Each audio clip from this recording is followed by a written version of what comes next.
Selamat datang pada materi organisasi adaptif pada pelatihan kepemimpinan nasional tingkat 2. Saya Dita, host Anda pada materi kali ini. Saat ini instansi pemerintah dituntut untuk memberi pelayanan yang lebih fleksibel dalam memenuhi kebutuhan masyarakat. Hal ini telah mendorong terjadinya transformasi birokrasi ke arah yang lebih profesional. Salah satu contoh perubahan yang belakangan ini kerap dibahas ialah soal pemangkasan jabatan. Selama ini, lapisan hierarki birokrasi dianggap menghambat pelayanan dan tidak efisien. Dengan tuntutan masyarakat yang semakin banyak dan kemajuan teknologi, instansi pemerintah mau tidak mau harus mampu untuk agile dan adaptif. Karena adaptif saja tidak cukup, maka instansi pemerintah harus agile sehingga tidak ketinggalan dengan organisasi lain yang lebih gesit. Agar dapat menjadi agile dan adaptif, instansi pemerintah harus mengatur strategi dalam menghadapi lingkungan sekitar melalui struktur, proses kerja, sumber daya, dan teknologi, sehingga pada akhirnya dapat memberikan pelayanan kepada publik dengan lebih baik lagi. Agar lebih mudah memahami hal tersebut, penting kiranya kita mengetahui konsep dasar dari organisasi adaptif sebagai dasar kita dalam memahami mata pelatihan organisasi adaptif. Hari ini kita akan berbincang-bincang dengan Ibu Purwastuti, seorang widyaswara sekaligus pengampu mata pelatihan organisasi adaptif di PKN 2. Mari kita temui beliau. Bu Pur, kita sering mendengar tentang istilah organisasi adaptif. Sebenarnya apa sih Bu esensi dari organisasi adaptif ini? Sekarang itu sebenarnya ada sedikit kronologisnya. Kenapa ada organisasi adaptif? Sebetulnya untuk PKN 2 ini merupakan kurikulum baru.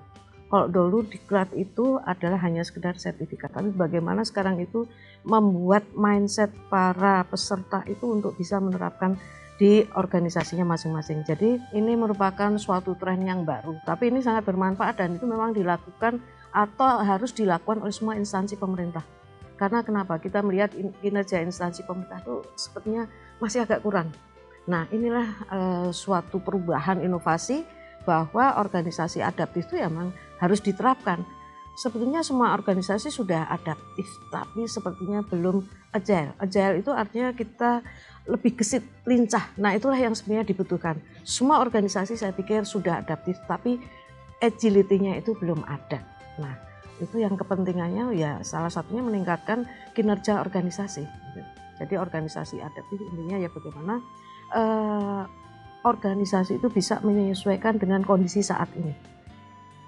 Kemudian keuntungannya apa Bu ketika sebuah organisasi menerapkan organisasi adaptif ini? Selain dia bisa agile, dengan dia bisa agile ini keuntungannya apa Bu buat organisasi? Tentu dia satu, lebih cepat dalam segala hal. Ya, artinya dia mampu melihat apa sih perubahan di sekelilingnya, kemudian juga menerapkan perubahan mindset karena memang agak sulit ini di birokrat ini untuk perubahan mindset bagaimana bisa bekerja dengan cepat. Semua orang sudah melakukan adaptasi, adaptif itu sudah, tapi kelincahan, kecepatan itu belum. Dan ini sekarang kita kan dituntut ya dengan era globalisasi sekarang di mana dunia semuanya sudah agility itu sudah diterapkan, terutama pada negara-negara yang sudah maju. Kita sedang negara berkembang. Nah ini yang terus dipacu bagaimana kita mampu untuk berkompetisi dengan organisasi-organisasi lain.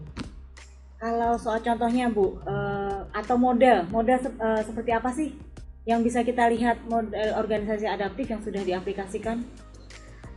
Kalau untuk instansi pemerintah saya masih agak sulit untuk memberikan contoh.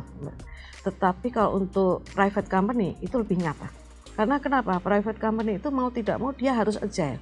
Setiap kali dia tidak agile, dia akan tersaing dengan private company yang lain. Contoh perusahaan mobil, dia selalu adaptasi.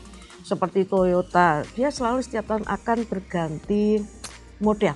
Nah itu karena kenapa? Dia akan dilampaui oleh perusahaan-perusahaan mobil yang lain. Saingnya, itu. Ya. Nah tapi kalau untuk organisasi pemerintah ini yang memang agak sulit karena perubahan mindset ini. Mereka lebih senang kepada business as usual lah ya, untuk bisa diterapkan. Oh nah kenapa kita harus cepat? Kalau sekarang aja sudah nyaman. Nah, seperti itu. Jadi itu memang yang masih agak sulit ya sebetulnya. Jadi memang organisasi adaptif ini mengajari organisasi untuk menjawab tantangan dunia luar atau tantangan pasar kalau kita berbicara soal private sector tadi? Iya, kalau untuk private sector itu tidak usah bahwa dia belajar tentang organisasi adaptif. Dia otomatis kalau dia tidak mengikuti perkembangan, tidak bisa agile, dia akan ketinggalan. Tetapi kalau organisasi pemerintah, yaitu bagaimana para birokrat itu mampu untuk bisa apa artinya merubah mindset, bagaimana kita bisa bekerja, bagaimana bisa merubah organisasinya, bisa memberikan suatu pelayanan secara lebih cepat ya, kinerjanya lebih bagus tentunya. Kemudian, sejauh mana model organisasi ini bisa menjadi instrumen dalam membangun organisasi yang modern? Kalau kita berbicara mengenai organisasi adaptif, saya pikir tidak cukup. Tapi agility itu penting. Agility itu kan lincah, gesit. Kalau namanya agile itu kita tidak usah melihat pada struktur birokrasi yang segitiga itu. Karena semua dari pimpinan. Tapi pada organisasi yang agile itu SDM di bawah itu dia bebas untuk berkreasi. Jadi pimpinan itu memberikan kesempatan kepada SDM untuk bisa melakukan apa saja. Dan justru ini kita tidak sektoral lagi, tetapi kepada bagaimana semua komponen, semua sektor atau SDM yang ada pada organisasi bisa bekerja sama dengan kompetensi masing-masing. Dan ini tentu bisa dibentuk seperti tim-tim kerja. Apa sih tujuan dari tim kerja? Dan itu bisa nantinya bercampur antara yang mungkin ahli anggaran, kemudian ahli komputer, bisa bercampur di situ. Jadi kalau tidak, oh ini anggaran saya tidak, tapi bagaimana semua komponen kompetensi bercampur menjadi satu, dan ini nanti akan menjadi saling mendukung, dan dia dalam kelompok itu akan menghasilkan kerja apa sih, itu terlihat jelas, dan itu yang sebenarnya mempercepat kinerja organisasi atau cara pelayanan kita sebagai organisasi pemerintah. Itu keuntungannya Bu untuk mengaplikasikan organisasi adaptif tadi, sehingga bisa membentuk organisasi modern yang bahkan dari kita bisa mengembangkan dari sisi SDM-nya pula gitu. Kemudian apa sih Bu tantangan dan hambatan bagi organisasi dalam melaksanakan organisasi adaptif ini, dan kalaupun ada tantangan ini, kemudian solusinya apa yang mungkin kita bisa pelajari dari private sector yang sudah melaksanakan organisasi adaptif ini? Oke, baik Mbak Dita. Jadi memang saya melihatnya agak sulit ya pada saat kita berbicara mengenai organisasi publik. Jadi pada organisasi private itu otomatis ya dari zaman ke zaman itu siapa yang memang selalu melakukan adaptasi, kemudian juga organisasinya selalu agile. Nah itu selalu yang sampai saat ini perusahaan itu akan tetap berlangsung. Contoh saja misalnya kalau di private sektor private company di Indonesia, kita lihat jamu ya. Jamu itu sekarang coba dari zaman dulu jamu Nyonya Menir, sekarang akhirnya dia udah collab. Itu karena kenapa? Dia nggak mampu menyesuaikan dengan kondisi dari tahun ke tahun. Nah itu yang sayang sekali, padahal dulu dia terkenal sekali dan suatu perusahaan jamu yang terkenal di Indonesia. Tapi saat ini ya dia kalah dengan sekarang banyak itu ya desain-desain untuk obat-obat tradisional itu. Nah kita bayangkan kalau private sector saja dia dari dulu, kemudian tiba-tiba organisasi pemerintah harus menjadi organisasi yang adaptif tapi juga agile, itu nampaknya perubahan mindset bukan dari para birokratnya. Bagaimana birokrat itu juga bisa merubah mindset dari seluruh komponen yang ada di dalam organisasi itu. Nah itu bukan suatu hal yang mudah. Karena juga harus dari diri birokrat, baru bagaimana kita bisa mengembangkan potensi dari SDM untuk bisa bekerja dengan cepat. Nah itu memang suatu tantangan, memang untuk menjadi organisasi adaptif dan agile itu tidak bisa seperti membalikkan telapak tangan. Nah itu yang sulitnya di sana. Nah jadi kalau saya kaitkan dengan materi di PKN 2 ya memang itu harus dari level para pejabat pimpinan yang sekarang ke sana. Kenapa? PKN 2 itu kan isinya pejabat di level strategis. Nah, disitulah bagaimana kita sudah mulai mengemas bagaimana kita bisa membentuk suatu organisasi yang adaptif tapi juga agile. Agile itu prinsipnya, karena semua organisasi sebenarnya sudah adaptif, tapi belum tentu agile. Nah, agility ini yang menjadi kunci bagaimana organisasi yang sudah adaptif ini tapi bisa melakukan tugas sehari-harinya itu dengan lebih cepat. Ya, kalau untuk instansi pemerintah, saya juga sebetulnya agak sulit ya kalau keseluruhan organisasi. Tapi kalau hanya beberapa hal, mungkin seperti sekarang sudah ada banyak sekali diterapkannya inovasi di bidang digitalisasi. Saya pikir itu juga suatu agility juga. Dari tadi terus disebutkan perubahan mindset. Saya bisa simpulkan bahwa ini adalah salah satu faktor yang bisa menjadi kunci keberhasilan dalam pelaksanaan organisasi adaptif. Selain perubahan mindset, Bu, mungkin Ibu bisa berbagi dengan kita apa sih yang harus dilakukan oleh organisasi supaya bisa menerapkan ini? Ya, kita sebetulnya kalau di Indonesia ini kan kita masih berprinsip pada struktur yang segitiga tadi, yang Weberian. Bagaimana nanti kita bisa sedikit demi sedikit bahwa semua itu diberikan kepada kebebasan untuk SDM yang ada di bawah. Jadi mereka lebih kreatif lagi, tapi ya kuncinya sebetulnya kalau perubahan mindset itu sudah ada pemahaman mengapa kita itu ada tantangan untuk bisa menjadi organisasi adaptif, kita harus mampu melihat kondisi global di dunia ini bahwa banyak sekali kita melihat pada negara-negara maju yang mereka sudah berhasil. Kenapa? Karena mereka sudah menjadi suatu organisasi yang adaptif tapi juga agile.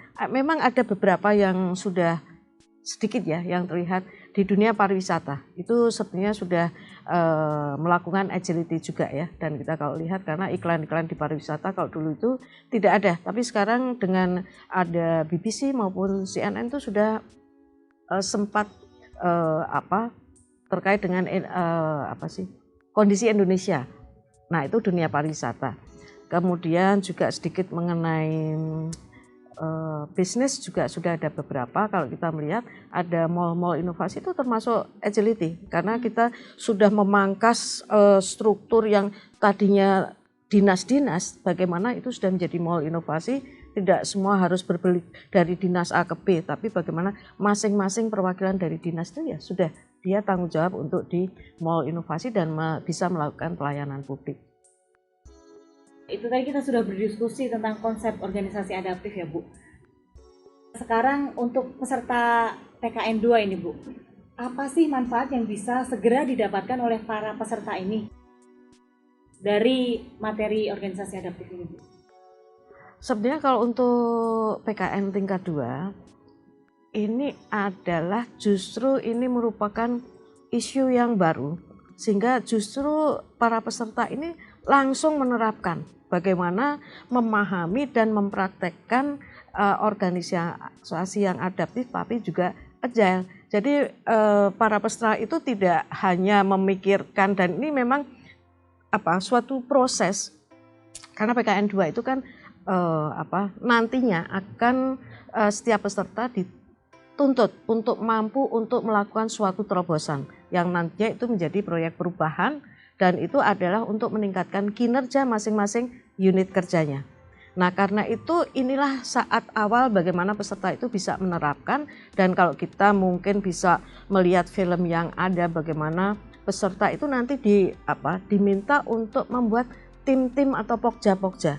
Nah itu tadi yang mungkin tadi sudah saya sampaikan bahwa tim atau pokja itu tidak harus sektoral sekali, tapi bagaimana bisa mengambil SDM yang kompeten untuk bisa dimasukkan ke dalam suatu tim dengan jelas bahwa ini loh nanti Anda outputnya ini, tim 2 outputnya ini. Nah itu akan mempercepat terobosan yang akan dilakukan oleh masing-masing peserta. Nah itu memang ini kepiawaian dan dari para peserta itu sendiri karena memang ini indikasinya atau indikatornya itu adalah bagaimana agility itu bisa terlihat yaitu dengan bagaimana bisa membentuk pokja atau tim-tim yang mereka berdasarkan lintas sektoral, lintas kompetensi dan nanti tim itu sudah diberikan tugas. dan mereka tentu akan ada target-target output untuk setiap tim itu, bagaimana nanti proyek perubahan dari peserta ini akan lebih cepat, dan tentu itu juga merupakan tahapan-tahapan, tapi artinya yaitu salah satu bentuk bagaimana peserta menerapkan agility tadi. Kemudian Bu, bagaimana seandainya jika peserta kurang memahami tentang organisasi adaptif ini secara konsep, dan kemudian ketika mereka ingin memperdalam konsep ini, apa sumber-sumber apa yang bisa dibaca atau mungkin bisa dipelajari begitu? Karena untuk konteks PKN 2 ini sebenarnya organisasi adaptif itu merupakan salah satu proses bagaimana ini bisa diterapkan di dalam terobosan peserta, yaitu pada saat dia harus membuat suatu proyek perubahan. Nah, mau tidak mau kalau peserta itu kurang paham, ya mereka tidak akan bisa membuat tim-tim yang efektif tadi. Ya hanya sekedar tim tapi tidak tahu tim ini akan bekerja seperti apa, tugasnya apa. Dia memilih tim, ya sudah anak buah saya saja. Padahal itu bisa lintas sektor, bisa dari mungkin unit kerja yang lain dengan kompetensi yang berbeda, karena itu akan bisa saling meningkatkan kompetensi antar individu dalam tim tadi. Nah, sehingga kalau peserta kurang memahami, itu biasanya pada saat proyek perubahan itu akan kelihatan. Karena dia di sana tidak bisa menjelaskan tugas dari masing-masing tim itu apa, kemudian juga tim itu berisi siapa saja sih. Nah, itu yang paling penting. Nah, sehingga pada saat kita bagaimana kita harus meningkatkan, nah ini memang perlu ya, kalau kadang-kadang peserta itu kan maunya instan. Ya, instan itu saya membentuk ini yang penting ada, padahal bukan seperti itu. Yang penting adalah bagaimana dia mampu membuat tim yang agile, dan itu isinya siapa saja, tugas pekerjaannya apa, yang karena masing-masing itu akan mempunyai output sendiri-sendiri.